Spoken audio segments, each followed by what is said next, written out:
اللہ تبارک و تعالیٰ کا بڑا احسان ہے کہ اللہ تبارک و تعالیٰ نے محمد مصطفیٰ صلی اللہ علیہ وآلہ وسلم کو مبعوث فرمایا امت کی رہبری اور رہنمائی کے لیے، تو یہ اللہ تبارک و تعالیٰ کا بڑا احسان ہے اور اس سے بڑھ کر کوئی اور احسان نہیں۔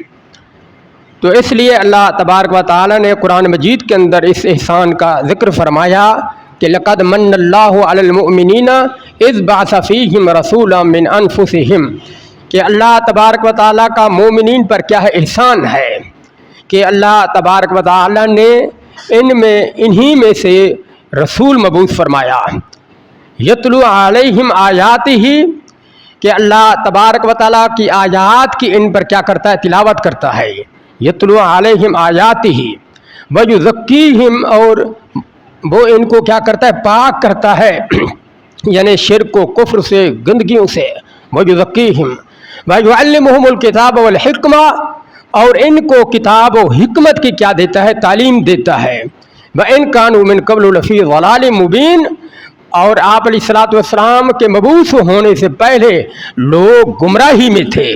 اللہ تبارک و تعالیٰ نے جو قرآن مجید کے اندر ارشاد فرمایا کہ اللہ کا یہ کیا ہے، بڑا احسان ہے، اور آپ علیہ الصلوۃ والسلام سے مبعوث ہونے سے قبل لوگ کیا تھے، گمراہی میں تھے، یعنی اللہ تبارک و تعالیٰ کے حقوق کا لوگوں کو پتہ نہیں تھا، اللہ کی بندگی کا نہیں تھا، انسانوں کے جو ایک دوسرے پر حقوق ہوتے ہیں ان کا پتہ نہیں تھا، جانوروں کے حقوق کا پتہ نہیں تھا۔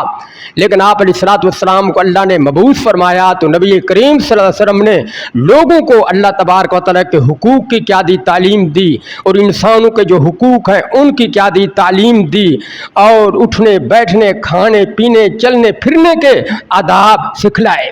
تو مطلب یہ کہ ہر شعبے، زندگی کے ہر شعبے کے متعلق آپ علیہ الصلوۃ والسلام نے کیا دی ہے، تعلیم دی ہے، اور زندگی کا کوئی ایسا شعبہ نہیں ہے کہ آپ علیہ الصلوۃ والسلام کی تعلیم اور آپ علیہ الصلوۃ والسلام کی ارشادات، آپ علیہ الصلوۃ والسلام کے ہدایات نہ ہوں۔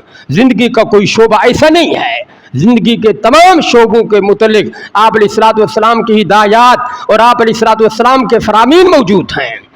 تو اللہ تبارک و تعالیٰ نے قرآن مجید کے اندر فرمایا کہ پہلے لوگ کیا تھے، گمراہی میں تھے، تو اللہ تبارک و تعالیٰ نے نبی کو مبعوث فرمایا، اور یہ مومنین پر اللہ تبارک و تعالیٰ کا کیا ہے، بڑا احسان ہے۔ تو پیغمبر نے اللہ تبارک و تعالیٰ کی کتاب کی کیا کی، تلاوت بھی کی، اور اللہ تبارک و تعالیٰ کی کتاب کی تلاوت کرنا اس کا بھی کیا ہے، بڑا اجر اور ثواب ہے، کہ اگرچہ انسان معنی نہیں جانتا تب بھی تلاوت کرنے کا کیا ملتا ہے، ثواب ملتا ہے۔ اور دنیا میں کوئی ایسی کتاب نہیں ہے قرآن مجید کے علاوہ کہ جس کو انسان پڑھے اور کیا ملے، پڑھنے پر ثواب ملے۔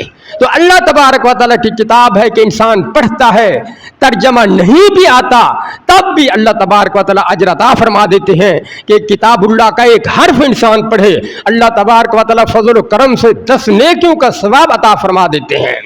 اور انسان صرف الف لام میم پڑھے، اللہ تبارک و تعالیٰ اپنے فضل و کرم سے 30 نیکیوں کا ثواب عطا فرما دیتے ہیں۔ تو اللہ نے نبی کریم صلی اللہ علیہ وسلم کو بھیجا کہ آپ علیہ الصلوۃ والسلام اللہ تبارک و تعالیٰ کی کتاب کی آیات کی تلاوت بھی فرماتے ہیں، اور ان کو پاک بھی کرتے ہیں، اور کتاب و حکمت کی تعلیم بھی دیتے ہیں۔ فَإِن كَانُوا مِن قَبْلُ لَفِي ضَلَالٍ مُبِينٍ، اور پہلے لوگ کیا تھے، گمراہی میں تھے، ان کو کچھ پتہ نہیں تھا۔ اور حدیث پاک میں آیا کہ نبی کریم صلی اللہ علیہ وسلم نے فرمایا کہ میں حضرت ابراہیم علیہ السلام کی کیا ہوں، دعا ہوں، کہ میرے مبعوث ہونے کی حضرت ابراہیم علیہ السلام نے کیا کی، دعا کی، اور میں حضرت عیسیٰ علیہ السلام کی کیا ہوں، بشارت، کہ میرے آنے کی بشارت حضرت عیسیٰ علیہ السلام نے دی۔ اور حدیث پاک میں آیا کہ نبی کریم صلی اللہ علیہ وسلم نے فرمایا کہ میں حضرت ابراہیم علیہ السلام کی دعا ہوں، کہ اللہ تبارک و تعالیٰ سے حضرت ابراہیم علیہ السلام نے دعا کی، کب دعا کی، جب بیت اللہ کی تعمیر سے کیا ہوئے، فارغ ہوئے۔ بیت اللہ کی تعمیر سے فارغ ہوئے تو حضرت ابراہیم علیہ السلام نے کئی دعائیں کی، اور ان دعاؤں میں ایک دعا یہ بھی تھی کہ ربنا وبعث فیہم رسولا منہم یتلو علیہم آیاتک وَيُعَلِّمُهُمُ الْكِتَابَ وَالْحِکْمَةَ وَيُزَکِّیہم إِنَّکَ أَنْتَ الْعَزِیزُ الْحَکیم،